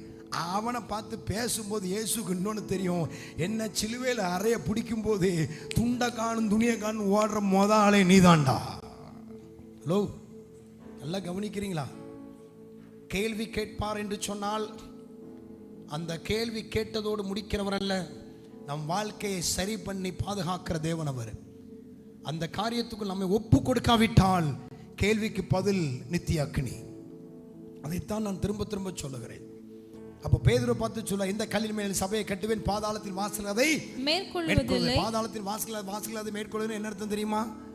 மரண பயம் உனக்கு வராதுன்னு அர்த்தம். என்ன வராது? மரண பயம் உனக்கு வராது. பாதாளத்தின் வாசல் உன்னை மேற்கொள்வதில்லை. பரலோகத்தின் திறவுகளை உனக்கு தருவேன். நீ பூலோகத்தில் எதை அனுமதிக்கிறீ அதான் பரலோகத்தில் அனுமதிக்கப்படும். கட்டுதல் என்றால் அனுமதித்தல், கட்டவிழ்த்தல் என்றால் அனுமதி மறுத்தல். நீ பூலோகத்தில் எதை அனுமதிக்கிற அது பரலோகத்தில் அனுமதிக்கப்படும். நீ பூலோகத்தில் எதை மறுக்கிறாயோ அது பரலோகம் மறுக்குன்ட்டார். அப்போ பயந்து ஓடுவான் என்று தெரிந்தும் கர்த்தர் பேதுருவை பார்த்து இந்த வார்த்தையை சொல்லுவார் என்று சொன்னால், பேதுருவின் பலத்தையும் பேதுருவின் நம்பிக்கையும் பேதுருக்குள்ள இருக்கிற வைராக்கியத்தையும் பார்த்து என் தேவன் அவனை தெரிந்து கொள்ளவில்லை. கர்த்தர் தெரிந்து கொள்ளும் போதே அவருடைய பலத்தை அவன் மீது வைத்த அவர் சித்தம் கொண்டார். கைத்தறி கர்த்தரை ஸ்தோத்திரம் பண்ணுவோம். நல்ல கரங்களை தட்டி. அதே போலத்தான் உங்களையும் கர்த்தர் தெரிந்து கொள்ளும் போதே உங்கள் பலம் பலவீனம் தெரியும், உங்கள் வைராக்கியம் தெரியும், உங்கள் வேகம் தெரியும், உங்கள் ஸ்பீடு தெரியும், அர்ப்பணிப்பு தெரியும், ஊழியத்துக்கு ஒப்பு கொடுத்த விதம் தெரியும், ஊழியம் செய்ய வேண்டும் என்று வாஞ்சி வந்து தெரியும், எல்லாம் தெரியும். கடைசியில் போய் குப்புறப்பை விழுகிறது அவருக்கு தெரியும். ஆனால் விழுந்த உடனே கையாலாகாதவன் என்று விட்டு விட்டு போகிற தெய்வம் அல்ல. பேதுரு ஓடி ஒளிந்து கொண்டான். இயேசு அவனை தேடி போனார். ஏனென்று சொன்னால், ஏன் பயப்படுகிறாய் என்று கேட்டவர் அவனோடு இருக்கும்போது அந்த கேள்வியை கேட்டார். அவன் பயப்படுகிற சமயம் வந்தபோது இயேசு அவனோடு இல்லை. அப்போ அவருக்கு நல்லா தெரியும், நான் இருக்கும்போதே அவன் பயந்துட்டான்னா, நான் இவங்க கூட இல்லைன்னா வாழ்க்கையே பயமாய் மாறி போய்விடும். நம் பலவீனம் அவருக்கு தெரியும், நம்முடைய ஸ்ட்ரென்த் அவருக்கு தெரியும், நம்முடைய வைராக்கியம் அவருக்கு தெரியும். ஆகவே தான் இயேசு பிதாவினிடத்தில் வேண்டிக் கொண்டார், தம்முடைய ஆவியை தம்முடைய பிள்ளைகளுக்கு கொடுக்கும்படியாக. அந்த பரிசுத்த ஆவியானவர் பேதுரு மேல் இறங்கி வந்தபோது பயந்து ஓடி ஒளிந்தவன் எழுந்து நின்று பேசுகிறான். வாசிக்கலாம் அப்போஸ்தலர் 3. ஜீவாதிபதியை 15 வாசிங்க. ஜீவாதிபதியை கொலை செய்தீர்கள், அவரை தேவன் மரித்தோரிலிருந்து எழுப்பினார், அதற்கு நாங்கள் சாட்சிகளா இருக்கிறோம். அல்லேலூயா. சத்தம் முறையில சொல்லுங்களேன். கூட்டம் முடிக்க வேண்டிய நேரம் வந்துட்டோம், ரொம்ப சோர்ந்துட்டில்ல. அல்லேலூயா. அப்போ நல்லா புரியுதுங்களா உங்களுக்கு? கேள்வி கேட்டாரு. இப்போ அந்த பேதுருவின் பயத்தை போக்கினாரா இல்லையா? பேதுருக்குள்ள அவிசுவாசத்தை எடுத்து போட்டாரா இல்லையா? ஸ்ட்ரென்த்தை கொடுத்தாரா இல்லையா? எந்த பேதுரு யூதர்களுக்கு பயந்தானோ அதே பேதுரு யூதர்கள் மத்தியில் எழும்பி நின்று சொல்லுகிறான், சிவாதிபதியை கொலை செய்தீர்கள், தேவன் அவரை மரித்தோரிலிருந்து எழுப்பினார் என்று நாங்கள் சாட்சி. சாகடிக்கும் போது இயேசுவை கொலை செய்யும் போது ஓடி போனவன் இப்ப சொல்றான், தேவன் அவரை மரித்தோரிலிருந்து எழுப்பினார், நான் சாட்சியான்றான். இப்ப சொல்லுங்க, இந்த உலகத்தில் இருக்கிற இயேசு அறியாத ஜனங்களுக்கு யார் சாட்சி? நாம் தானே சாட்சி, நாம் தானே சாட்சி. வருஷம் கேள்வி கேட்டுக்கொண்டே நம்முடைய வாழ்க்கை இருக்குமானால் 5ஆம் கிளாஸ்லே 15 வருஷம் இருக்க வேண்டியதான். வாழ்க்கை உருப்படாமே போயிடும். கேள்வி வந்துட்டா பதில் வரும், பதிலுக்கு அவர் செய்ய வேண்டியதை செய்து விடுவார். தேவனுடைய பிள்ளைகளே, அப்போ பேதுருவை நோக்கி கேள்வி எழுப்பப்பட்டது உண்மை. பேதுருவோடு இந்த சீசரிடத்திலும் கேள்வி எழுப்பப்பட்டது உண்மை. ஏன் பயப்பட்டீர்கள்? அக்கறையில் கொண்டு சேர்ப்பது என்னுடைய திட்டம் அல்லவா? இந்த சமுத்திர தலை உங்களை என்ன செய்யும் நான் இருக்கும்போது என்று பேதுருவிடத்திலும் சீசரிடத்திலும் கேட்டது உண்மை. ஏன் அவிசுவாசம் உங்களுக்கு உண்டாயிற்று என்று கணிந்து கொண்டது உண்மை. அதே இயேசுதான் அவர்கள் வாழ்க்கை பயணத்தை ரோட்ல விட்டுட்டு போகல, உயிர் தெழுந்த பிறகு தேடி வந்து பேதுருவை தம்முடைய ஆவியினால் நிரப்பி, சீசர்கள் எல்லாரையும் பரிசுத்த ஆவியினால் நிரப்பி அவர்களை இரத்த சாட்சியாய் மரிக்க வைத்தார். கைகளை தட்டி கர்த்தரை ஸ்தோத்திரம் பண்ணும். ஆனா நம்ம ரத்தம் சிந்தி மரிப்புன்னு பாடுறதுக்கே பயப்படுவோம். ஃபாதர் ஒரு பாட்டு எழுதியிருந்தார் தெரியுமா? நேசாரே உம் தீரு பாதம் அமர்ந்த இல்லை, அந்த 3ஆவது சரணம் தெரியுமா?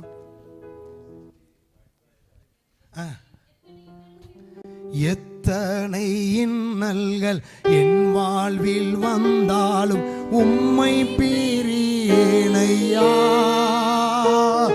எத்தனை இன்னல்கள் என் வாழ்வில் வந்தாலும் உம்மை பிரியேனையா. ரத்தமே சிந்தி சாட்சியாய் வாழ்வேன், நிச்சயம் நிச்சயமே.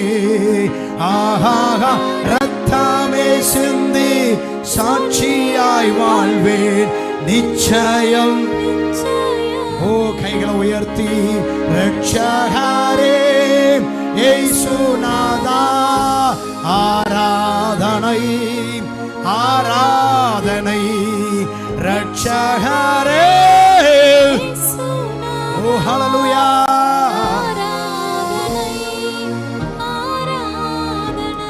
இப்போ உள்ள ஜெனரேஷன் பாட்டை எப்படி பாடிட்டாங்க தெரியுமா? எத்தனை இன்னல்கள் என் வாழ்வில் வந்தாலும் உம்மை பிரியேனையா, சித்தமே செய்து என்ன செய்தே ரத்தம் சிந்தி சாவேன்னு சொல்றதுக்கும் பயம் வந்து போச்சு. சித்தமே செய்தான். செத்த ஆவி இருந்தா அப்படிதான் பாட சொல்லும். கை வைத்து பாடுங்க. ரத்தமே சிந்தி ஜீவன் போனாலே இயேசுவுக்கு, ஒரே வாழ்க்கை இயேசுவுக்காகவே மரிக்க தயாரா இருக்கிறேன். ரத்தமே சிந்தி நிச்சயம் சத்தத்தை உயர்த்தி ரட்சகரே இயேசுநாதா. ஹல்லேலூயா. இயேசுவே ரட்சகரே இயேசுநாதா ஆராதனை ஆராதனை. அன்பு தேவனுடைய பிள்ளைகளே, நல்லா கவனிக்கிறீங்களா? எத்தனை பேருக்கு நான் பேசுனது புரிஞ்சுது? புரிஞ்சிச்சா? புரிஞ்சா பேச செய்து முடிச்சிடலாம். அக்கறைக்கு போவோம் வாருங்கள். அவர் தூங்கிட்டு இருக்கிறார். எழுப்புனது தப்பு கிடையாது. இப்போ என்ன சொல்றாரு தெரியுமா? நம்மகிட்ட ஒரு பிரச்சனை வந்தா ஐயோ ஐயோ அது அவர் பிடிக்காது. அதை தான் பவுல் நாகரிகமாய் ஒரு வசனம் சொல்லுவார். பிலிப்பியர் 4:6 எடுத்து வாசிப்போம். பிலிப்பியர் 4:6. நீங்கள் ஒன்றுக்கும் கவலைப்படாமல். ஒன்றுக்கும் என்ன அர்த்தம்? ஒன்றுக்கும் என்ன அர்த்தம்?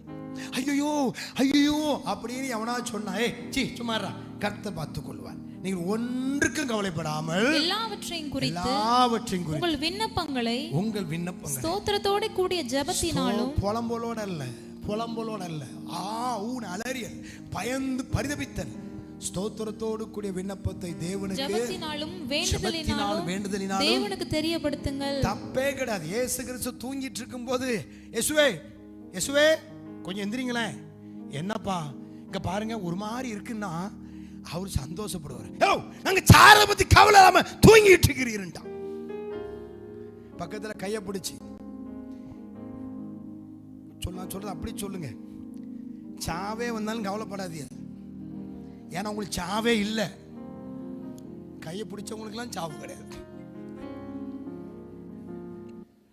என்ன விசுவாசிக்கிறோன்னு மரித்தாலும் ஒரு அம்மா கேட்டுச்சு, தம்பி எனக்கு 95 வயசாகி போச்ச, ஏசு வரும்போது உயிரோட எலும்புவாருன்னு சொல்றாங்களே, நான் 95 வயசுல இந்த பாட்டியா எந்திரி என்னமா பண்ண போறேன்னு நான் சொன்னேன். நீங்க 95 வருஷம் இந்த உலகத்துல கொடுத்த சரீரம், நீங்க என்னைக்கு ரட்சிக்கப்பட்டுட்டீங்களோ அன்னைக்கு உங்க ஆத்மா வாழ வயதா மாறி போச்சு. ஆத்மா என்னவா மாறி போச்சு? அதுக்கு வயசே நீ கூடாது. அது எப்போது 25 தான்.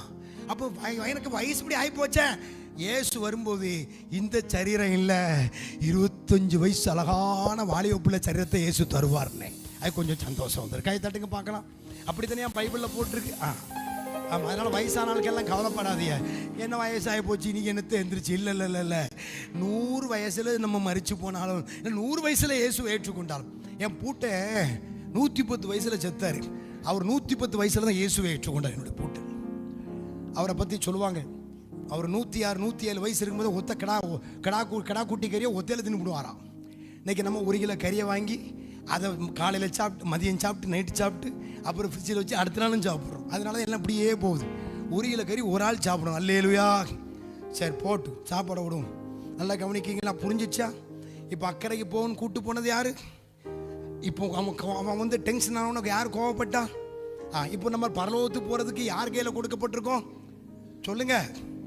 அவர் கையில் கொடுக்கப்பட்டிருக்கோம். இப்போ உங்களை பற்றி கவலைப்பட வேண்டியது யார்? ஏசு. அவர் கவலைப்படுவாரா? அவர் நம்மளை கவலைப்படாதன்றார். அப்போ பிரச்சனை வந்துச்சுன்னா, போராட்டம் வந்தா சொல்லுங்க, தெரியப்படுத்துங்க, தப்பு கிடையாது. ஆண்டவரே இப்படி இருக்கு, கொஞ்சம் பயப்படுற மாதிரி இருக்கு, ஆனால் பயப்பட மாட்டேன், நீங்கள் இருக்கீல்ல அப்படின்னு டீசெண்டாக தெரியப்படுத்துங்க. அவர் நம்மளை மெச்சிக்கொள்வார். பிரைஸ்லா, கைவிடவே மாட்டார். பிள்ளைக்கு கல்யாணம் ஆயிடுச்சு, பிள்ளையே பறக்கலை, என்னத்தான் செய்ய, உங்கள் அப்பன் செஞ்சது உங்கள் தாத்தா செஞ்சதுன்னு புலம்பக்கூடாது.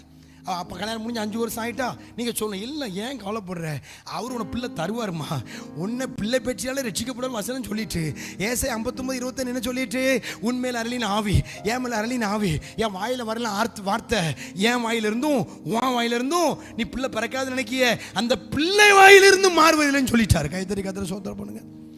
அதனால புள்ள கொடுப்பாரு அப்படின்னு அம்மா மாதிரி சொல்லணும். மாமியா மாதிரி என்ன சொல்லணும், மருமகளை பார்த்து ஏன் கவலைப்படுற, நல்ல மால்புரம் ஜாகரத்தில் வாழ வந்துட்டு நீ பயப்படலாமா, நீ பயப்படக்கூடாது, 10 வருஷம் ஆனாலும் பிள்ளை தருவாருன்னு சொல்லணுமே தவிர ஏல ஆஸ்பத்திரி கூட்டு போகலன்னு சொன்னால் விளங்கவே மாட்டியார். சொல்லியிருந்தா மனம் திரும்பிடுங்க. ஒன்னால் ஐயா மாதிரி யாரும் சொல்ல மாட்டோம், நமக்கு தெரியும், நம்ம ரொம்ப நாகரிகமாக கொஞ்சம் பொறுமையாக தான் ஏறேன், பிள்ளை பிறக்கும், ஏன் பதிவிக்க அப்படிம்பா வேண்டாம். சரியா, இன்னும் யார் கையில் இருக்கோம், நம்ம சொல்லுங்கள், யார் கையில் இருக்கோம் சொல்லுங்கள். அப்போ உங்கள் பிள்ளைகளுக்கு பிள்ளை பிறக்கும், கெட்டு போக மாட்டாங்க. சரியா, கல்யாணம் நடக்கும், வேலை கிடைக்கும், நல்லா இருப்பாங்க, சந்ததியாக நல்லா இருப்பாங்க. பரலோகத்து கொண்டு சேர்க்கிறவரை நம்மளை கைவிட மாட்டார். நம்புறீங்களா? சரி, இன்னும் 2 பாயிண்ட் பேச நேரம் இல்லை, முடிச்சிடுவோம். நாளைக்கு முடிஞ்சால் இருந்து கன்னி பண்ணுவோம். சரியா, எழும்பலாமா? இந்த கொஸ்டின் அடுத்த வருஷம் கேட்டால் என்ன சொல்லணும், இது கேட்டாச்சு நாங்கள் இப்போ சரியாயிட்டோம்னு சொல்லணும். என்ன சொல்லணும்? அதுக்கு அடுத்த நாள் கேள்வி நாள் கூட்டத்துக்கு வராமல் இருக்கக்கூடாது. எழும்புங்க, ஒரு 10 வரை கூட்டு வரணும். ஜோம்னுமா, நான் சற்று வேடிக்கையாய் பேசுவேன், ஏன்னா வார்த்தை உங்கள் இருதயத்தில் உள்ள போகணுங்கிறக்கா அப்படி பேசுவேன். நான் தியாலஜி படிச்சுட்டு பிரசங்கம் பண்ணலை, அனுபவித்து பேசுகிறேன். என் இயேசுநாதர் என்னைக்கு என்னை கையில் தூக்கினாரோ, 3 பிள்ளைங்கள் ஏற்கனவே சொல்லியிருக்கிறேன். மூத்த மகா ஷெரின் வாஞ்சலின், நான் ஜாப்பை ரிசைன் பண்ணும்போது அவளுக்கு 7 வயசு. 2ஆம் மகா ஷாரா வாஞ்சலின் ஜாப்பை ரிசைன் பண்ணது 3 வயசு. கீபோர்டு வாசிக்கிறோட 3ஆம் மகன் ஆபிரகாம் டேனியல், நான் ஜாப்பை ரிசைன் பண்ணும்போது 1.5 வயசு.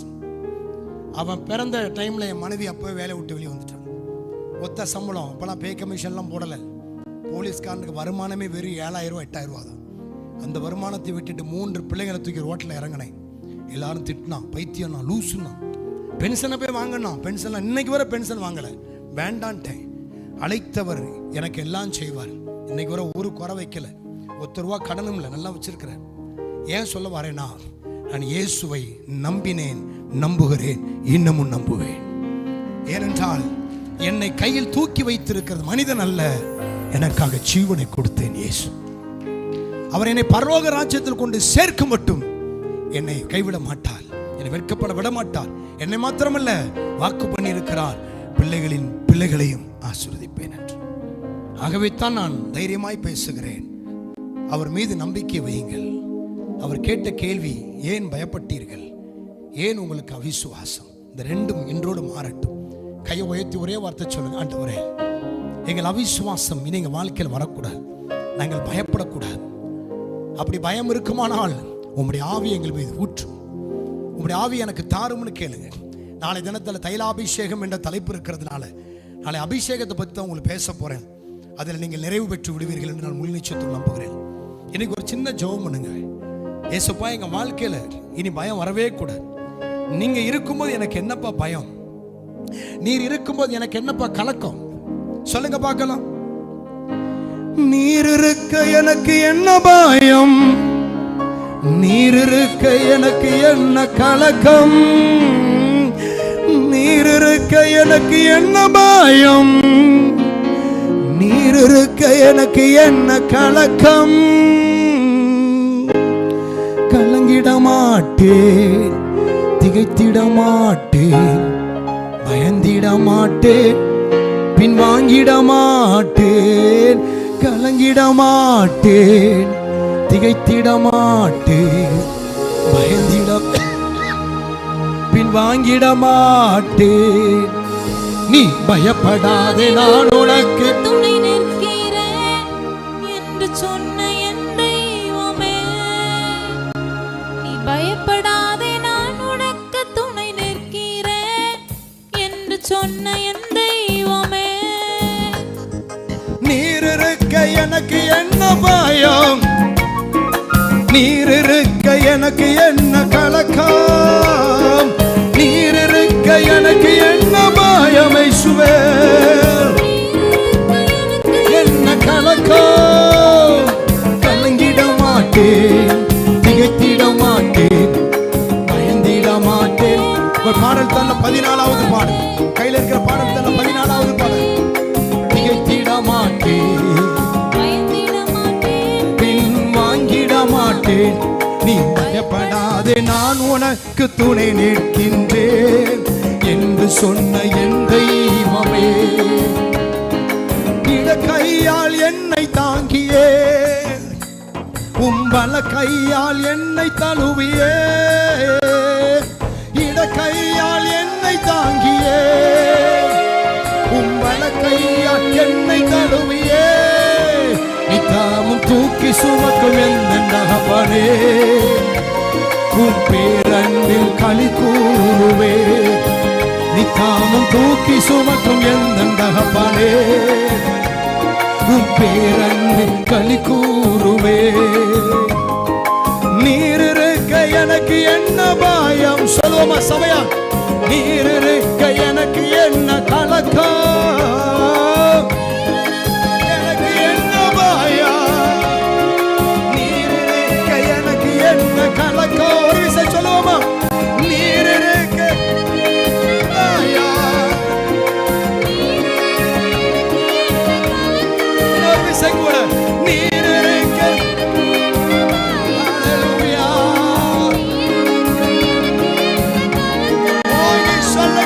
கலங்கிட மாட்டேன், திகைத்திட மாட்டேன், பயந்திட மாட்டேன், பின் வாங்கிட மாட்டேன்.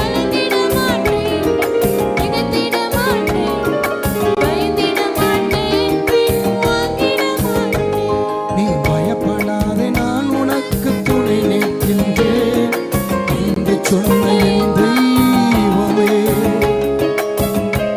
ஏசாயா 41:13 சொல்லுகிறது, உன் தேவனாயிருக்கிற கர்த்தராகிய நான் உன் வலது கையை பிடித்து நான் உனக்கு சொல்லுகிறதா, நீ பயப்படாதே நான் உனக்கு துணை நிற்கிறேன். ஒரு ஜெபம் முடிக்கலாமா? ஏன் பயப்பட்டீர்கள்? ஏன் உங்களுக்கு விசுவாசம் இல்லாமல் போயிற்று? இந்த வார்த்தையை இனி நம்ம வாழ்க்கையில் ஒருவரும் கேட்கக்கூடாது. அப்படிப்பட்ட அனுபவம் நம்முடைய வாழ்க்கையில் தொடரும் என்று சொன்னால் வெளிப்படுத்தல் 21:8 நிச்சயமாய் அதிலிருந்து தப்ப முடியாது என்னுடைய பிள்ளைகளை. ஆகவே இந்த வார்த்தையை குறித்து அலட்சியமாய் இராமல் பயபக்தியோடு அதை தியானியுங்கள்.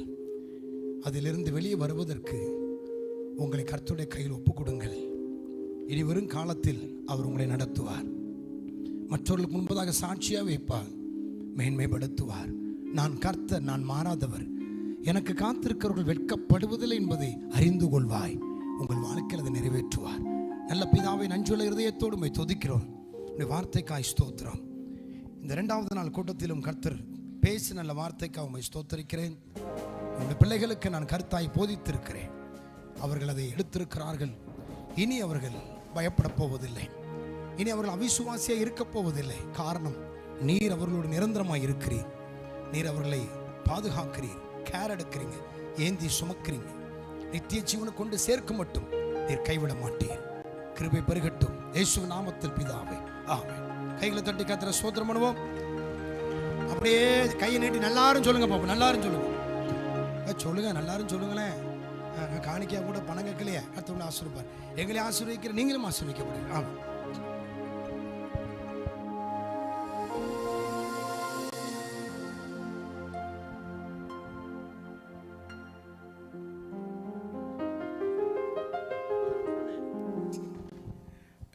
இந்த நாளிலும் நம்ம மத்தியிலே வந்து கர்த்தருடைய வார்த்தையை கொடுத்த அன்பு சகோதரருக்கும் அருமையான பிள்ளைகளுக்கும் மறுபடியும் நன்றி தெரிவித்துக் கொள்கிறேன். இப்பொழுது காணிக்கை பாடல்.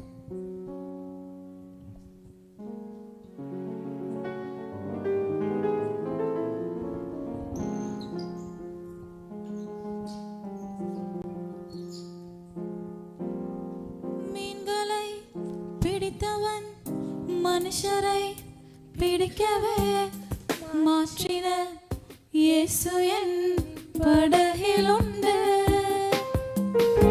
நிச்சயம் ஒரு நாள் மறுதலிப்பேன்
நாளை நமக்கு ஏப்ரல் மாதத்தின் 1ஆம் தேதி. ஆகவே அதிகாலை 5 மணிக்கு பரிசுத்த திருவிருந்து ஆராதனை நடைபெறும்.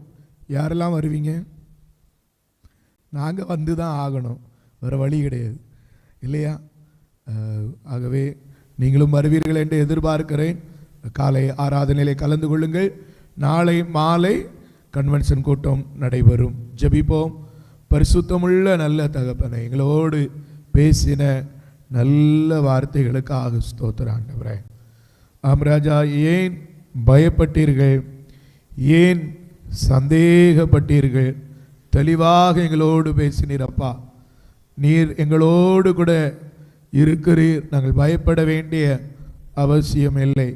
மனிதர்களுக்கு, பிசாசுகளுக்கு, வியாதிகளுக்கு, போராட்டங்களுக்கு பயப்பட வேண்டிய அவசியம் இல்லை. பயப்படுகிறவர்கள் ஆண்டவரே பரலோக ராஜ்யத்தில் பிரவேசிக்கவும் முடியாது என்று எங்களோடு பேசினீர். அதே வேளையில் அவிசுவாசம் உள்ளவர்களும் நாங்கள் பரலோக ராஜ்யத்திற்குள்ளே பிரவேசிக்க முடியாது. தர்மையான வேளையிலும் பல்வேறு பயங்களோடு, பல்வேறு அவிசுவாசங்களோடு வந்தோம். எங்கள் பயங்களையும் எங்கள் அவிசுவாசங்களையும் நீக்கி எங்களை அனுப்புகிறீர். அதற்காக ஸ்தோத்திரம் தகப்பனே. நன்றியோடு துதிக்கிறோம். பயப்படாதே, நான் உனக்கு துணை நிற்கிறேன் என்று சொன்ன ஆண்டவர், ஆண்டவரே, ஆண்ட சராசரங்களையும் படைத்த ஆண்டவர் என் கூட இருக்கிறீரப்பா. ஆண்டவரே, அந்த அன்புக்காக உமக்கு தோத்திரங்களையும் நன்றிகளையும் ஏறெடுக்கிறோம். தொடர்ந்து ஆவியானவர்களோடு இடைவிடுவீராக. படைத்த காணிக்கைகளையும் எங்களை கர்த்தர் அங்கீகரித்து ஏற்றுக்கொள்கிறார். உடைய வார்த்தையை சுமந்து கொண்ட வந்து அன்பு மனிதனுக்காக, உம்முடைய அடியாருக்காக, தெய்வ மனிதனுக்காக செபிக்கின்றோம். உங்களை நம்பி வந்த பிள்ளைகளப்பா ஆண்டவரே, அவர்கள் பயப்படவும் செய்யாதபடி, அவர்கள் அவிசுவாசமாய் தொடர்ந்து இருந்து விடாதபடி ஆண்டவர் இம்மட்டும் தைரியத்தையும் இம்மட்டும் விசுவாசத்தை கொடுத்த ஆண்டவர், நான் விசுவாசித்திருக்கிறவர் என்னார் என்று அறிவேன், கடைசி வரை என்னை நடத்துவார் என்கிற நம்பிக்கையோடு செயலாற்ற கிருபை தார். இன்னும் உடைய பிள்ளைகள் ஆசீர்வாதமாக இருக்கட்டும், நல்லா இருக்கட்டும்னு மனதார வாழ்த்துகிறோம். அன்பு பிள்ளைகளுக்காக ஜெபிக்கிறோம். சரி, நிவாஞ்சலிற்காக ஜெபிக்கிறோம். ஆண்டவரே, எதிர்கால வாழ்க்கை கர்த்தர் ஆசீர்வதித்து தார். ஆண்டவரே, அருமையான மகள், ஆண்டவரே, 2வது மகளுக்காக உடைய சமூகத்திலே வருகிறோம். சாராள் நிவாஞ்சலிற்காக உடைய சமூகத்திலே வருகிறோம். ஆண்டவர், சாராளை போல ஆசீர்வதியும் அப்பா. கர்த்தருடைய மகிமை மகள் மீது தங்கட்டும். ஆபிரகாம் டேனியலுக்காய் ஜெபிக்கிறோம். ஆபிரகாமை போல ஆசீர்வதியும்.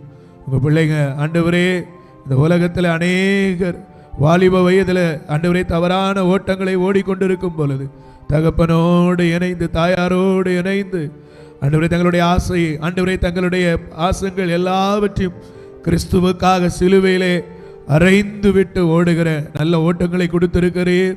ஆண்டவரே, எங்களுடைய திருச்சபையின் வாலிப தம்பி தங்கச்சிமார் பார்க்கட்டும், தங்களுடைய வாழ்க்கையை ஆண்டவரே ஆண்டவருக்காக அர்ப்பணிக்கட்டும்.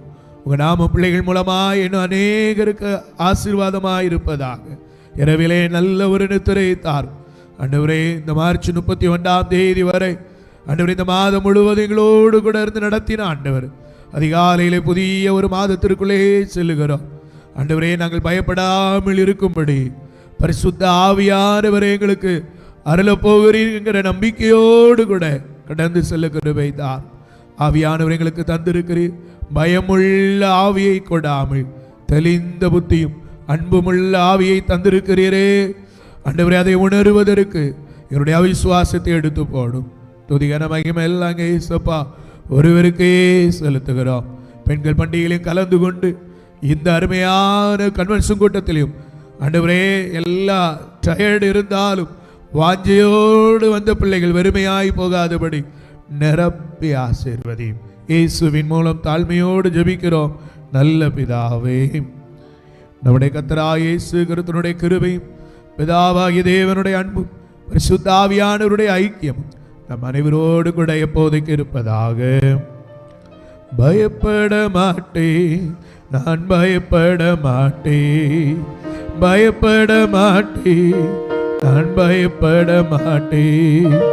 இயேசு என்னோடு இருப்பதனால், இயேசு என்னோடு இருப்பதனால், உலகில் இருக்கிற அழகையை விட, உலகில் இருக்கிற அழகையை விட என்னில் இருப்பவர் மிகவும் பெரியவர், என்னில் இருப்பவர் மிகவும் பெரியவர். பயப்பட மாட்டேன், நான் பயப்பட மாட்டேன், பயப்பட மாட்டேன், நான் பயப்பட மாட்டேன். இயேசு என்னோடு, விசுவாசத்தோடு இயேசு இருப்பதனால், காற்று வீசட்டும், கடல் பொங்கட்டும், காற்று வீசட்டும், கடல் பொங்கட்டும், எனது நங்கூரம் இயேசு இருக்கிறார், எனது நங்கூரம் இயேசு இருக்கிறார். பயப்பட மாட்டேன், பயப்பட மாட்டேன், பயப்பட மாட்டேன், பயப்பட மாட்டேன். இயேசு என்னோடு இருப்பதனால், இயேசு என்னோடு இருப்பதனால். கர்த்தர் உங்களோடு கூட இருப்பாராக. தேவ சமாதானத்துடனே சென்று வர கடவோம். எல்லாருக்கும் தோத்துறோம். நன்றி. God bless you. நாளை தினத்திலும் மகிழ்ச்சியோடு வாருங்கள். இன்னும் 10 பேரை கூப்பிட்டு கொண்டு வாருங்கள். ஊரில் உள்ளவங்களுக்காவது ஊழியம் செய்து கூட்டுவாருங்கள். நன்றி.